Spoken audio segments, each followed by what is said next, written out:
जय हिंद।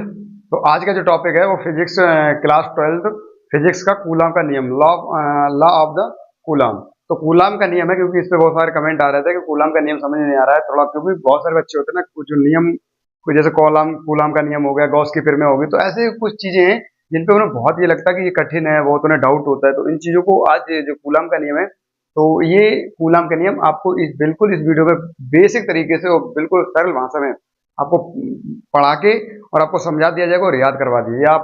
ये हमारी 100% गारंटी है कि आज आपको कूलाम का नियम है ये आपको पूरा याद करा दिया जाएगा। और कूलाम का नियम आपको पूरा तरीके से जो आपकी डेफिनेशन है यहाँ पर कूलाम का नियम है F बराबर 1/4 Q1 upon Q1 Q2 upon R square. ये आप पूरा सिद्ध करके आराम से लिख दोगे। ध्यान रखना, इस वीडियो को अगर जो पूरा वॉच कर लेता है और पूरा देखता है अच्छी तरीके से, ध्यान रखना वो कूलाम का नियम पूरा अपने आप हेडिंग डालकर वो पूरा का पूरा लिख सकता है। बस शर्त आगे यही है कि आपको पूरा का पूरा कूलाम का नियम की जो वीडियो है ये हमारी ये पूरी देखनी पड़ेगी। और ये गारंटी देता हूँ कि आपको ये वीडियो का देख ली तो आपको दूसरी कोई वीडियो देखने की जरूरत नहीं पड़ेगी। चलिए देखो बताते कूलाम का नियम। देखो कूलाम का नियम क्या है। तो सबसे पहले मैंने यहाँ पर देखो हिंदी मैं आज उसमें क्यों लिख देता हूँ, क्योंकि आप लोगों को थोड़ी क्या हो जाए थोड़ा समझने में या आपको लिखने में जब परेशानी ना हो, तो इसलिए मैं इसमें हिंदी लिख देता हूँ कि इसी तरीके से आप अपने पे उस पर लिख लें और ये सेम टू सेम आप याद करें, जो हम समझा रहे हैं वो कर सकते हैं याद। ठीक है, क्योंकि हम ये वाला आपको समझाने वाले हैं जो कि प्रॉपर तरीके से आप पूरी एक हेडिंग को एक पेज पे कूलाम के नियम की है जो एक पूरे पेज पर लिख सकते हैं। चलिए देख समझाते हैं आपको कूलाम का नियम। क्या हमने लिखा कि सन 1785 ईस्वी में फ्रांसीसी वैज्ञानिक कूलाम ने, देखो मैंने आपको हमेशा बताया कि जितने हमारे कूलाम के नियम हो गए, गॉस की फिल्में हो गई, जितने भी नियम दिए हुए हैं सारे के सारे अपने वैज्ञानिकों ने अपने ही नाम दिए हैं, क्योंकि जो उन्होंने कोई नियम बनाया है, नियम प्रतिपादित किया है, जो भी कुछ किया है वो सारे के सारे उन्होंने अपने अपने नाम पर ही वो नियम बना दिया है। ठीक है, जैसे कूलाम हो गया, गॉस की हो गया, न्यूटन का प्रथम नियम, न्यूटन का द्वितीय नियम, न्यूटन का तृतीय नियम। तो न्यूटन साहब थे, उन्होंने अपने नियम प्रतिपादित किए, यहाँ पर कूलाम थे कूलाम कर दिया। और जैसे अलग अलग जैसे आपने सुना होगा रदरफोर्ड का परमाणु मॉडल, तो ये रदरफोर्ड कौन थे, वैज्ञानिक थे। ठीक है, और इस तरीके से जो थे ना चैडविक का जैसे परमाणु मॉडल हो गया, और हमारे टॉमसन थे, टॉमसन का परमाणु मॉडल हो गया। तो इस तरीके से ये सारे वैज्ञानिक थे, इन वैज्ञानिकों ने अपने नियम के अनुसार ही क्या किया, एक नियम प्रतिपादित करे। तो इन्होंने इस तरीके से जिन्होंने जिन्होंने जो नियम बनाया वो उसी का अपने नाम पे रख दिया।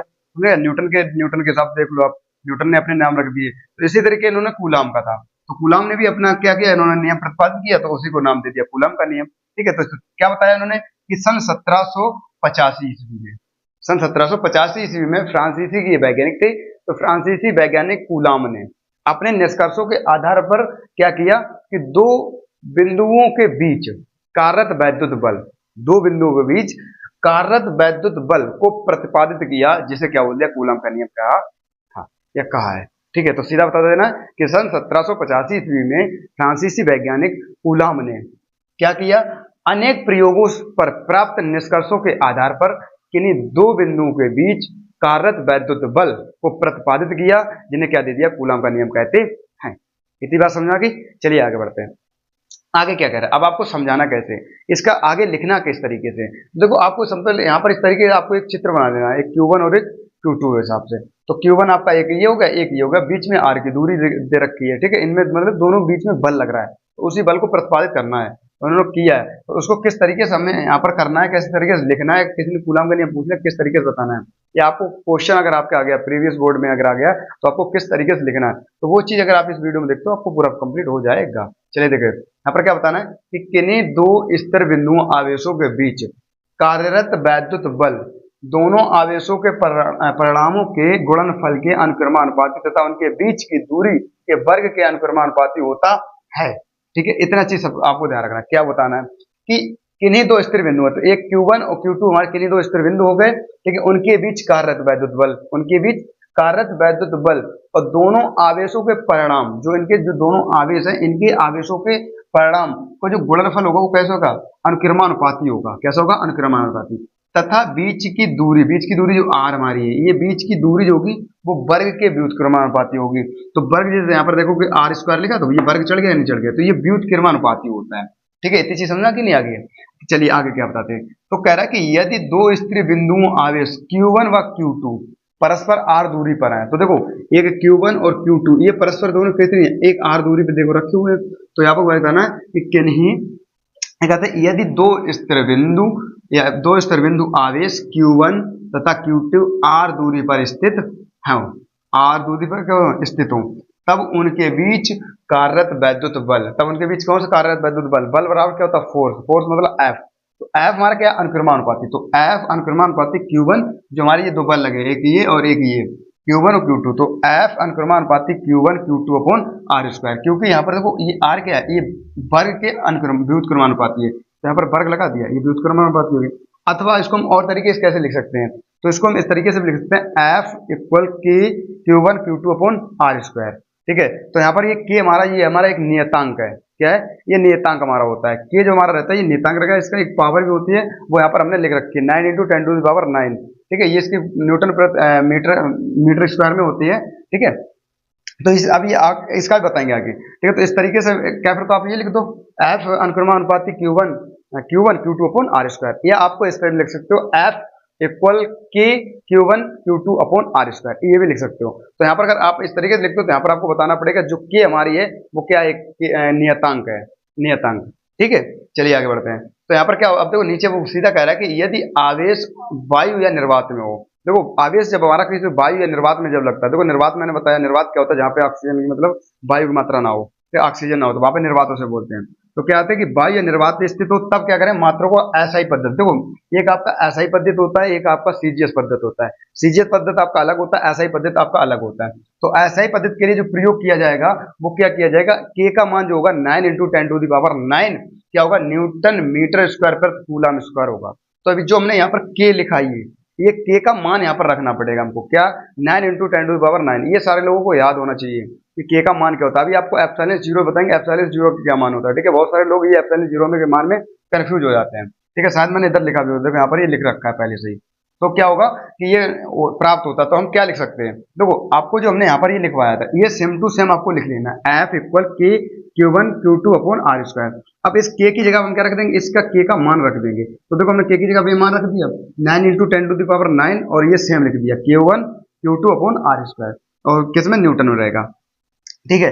अब यहाँ पर जो के का मान है, इस के को मान को हम 1/4πε0 भी लिख सकते हैं, क्या लिख सकते हैं 1/4πε0 भी लिख सकते हैं, इसमें कोई इशू वाली बात नहीं है, कोई दिक्कत वाली बात नहीं है, ठीक है। तभी हमारा क्या होगा, ये कूलम का नियम पूरी तरीके से प्रतिपादित हो जाएगा। तो हम इसको के बराबर क्या लिख सकते हैं 1/4πε0। अब एप्सिलॉन क्या होता है वो चीज अभी आपको बताते हैं। तो हमने वही देखो क्या कर लिया, जो ये मान था 9 × 10⁹, ये मान किसका था, ये मान था बाबू 1/4πε0 का मान पूरा था, कि एप्सिलॉन का मान इतने बोल दो, ये आप के का मान बता सकते हो, के का भी मान, क्योंकि के बराबर भी आपका इतना ही होता है और इसका मान यहाँ पर दे रखा है, समझा क्या। तो यहाँ पर हमने देखो वही लिख लिया कि 1/4πε0 और into Q1 Q2 upon R square. अब देखो यहाँ पर आया एप्सिलॉन, तो एप्सिलॉन जो हमारी है ना वैद्युत निर्वात की वैद्युतशीलता है।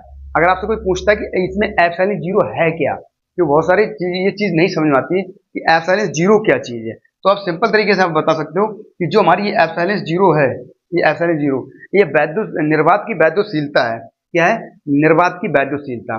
तो इस निर्वात की वैद्युतशीलता का हमारा एक एप्सिलॉन का मान भी होता है, जो कि मान हमने यहाँ पर लिख सकता है कि 8.855 × 10⁻⁻12 कूलम स्क्वायर प्रति न्यूटन मीटर स्क्वायर हमारा होता है। ये चीज आपको जरूर याद कर लेनी, एप्सिलॉन का मान जरूर आपको याद कर लेना है। ये चीज समझा कि नहीं आ गई। तो एप्सिलॉन का मान क्या होता है, एप्सिलॉन है क्या, तो ये निर्वात की वैद्युतशीलता है, ठीक है। एक बार रिवाइज की तरफ देख लेते हैं कि क्या बताना है आपको कूलम के नियम में। कि सन 1785 में फ्रांसीसी वैज्ञानिक कूलम ने अपने प्रयोग के निष्कर्षों पर क्या के आधार पर एक क्या किया कि दो बिंदु आवेशों के बीच कार्यरत वैद्युत बल संबंध प्रतिपादित किया, जिसको क्या बोलते हैं कूलम का नियम कहा। अब क्या बताया कि किन्हीं दो स्थिर बिंदु आवेशों के बीच कार्यरत वैद्युत बल दोनों आवेशों के परिणामों के गुणनफल के अनुक्रमानुपाती होता है, तथा उनके बीच की दूरी जो होती है वो क्या होती है, वर्ग के व्युत्क्रमानुपाती होती है, ठीक है। जो कि हमने यहाँ पर देखो लिखा कि ये है ना हमारी ये दो बिंदु आवेश थे, ठीक है। तो यहाँ पर देखो क्या करा, यदि दो स्थिर बिंदु आवेश, तो कौन कौन से Q1 और एक Q2, Q1 और Q2 ये दो बिंदु आवेश हो गए, क्या Q1 Q2 परस्पर r दूरी पर स्थित है, तो r दूरी क्या है स्थित है, तब उनके बीच कार्यरत वैद्युत बल, तो बल मतलब F फोर्स बराबर क्या हो जाएगा, तो फोर्स अनुक्रमानुपाती Q1 Q2 upon R square. इसको हम अथवा हम इस तरीके से लिख सकते हैं F इक्वल के क्या हो जाएगा कि Q1 अपॉन आर स्क्वायर।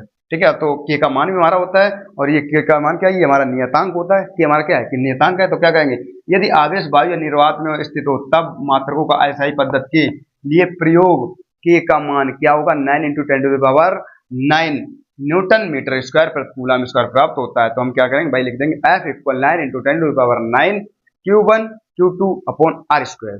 इसको क्या लिख सकते हैं, F = 1/4πε0, क्योंकि के बराबर हम इतना भी लिख सकते हैं, 1/4πε0 भी लिख सकते हैं। तो इसकी जगह हमने क्या लिख दिया, 1/4πε0 into Q1 Q2 upon are square. ठीक है, ε0 क्या है, ε0 हमारे निर्वात की वैद्युशीलता है, जिसका मान कितना होता है 8.855 इंटू 10⁻⁻12 क्या होगा, कूलम स्क्वायर प्रति न्यूटन मीटर स्क्वायर। ठीक है, तो यहाँ पर आप इसका स्क्रीनशॉट भी पूरा लिख सकते हैं और स्क्रीनशॉट लेके आप अपने नोट्स जो बना रहे हो उस नोट्स में आप अच्छी तरीके से लिख लीजिएगा।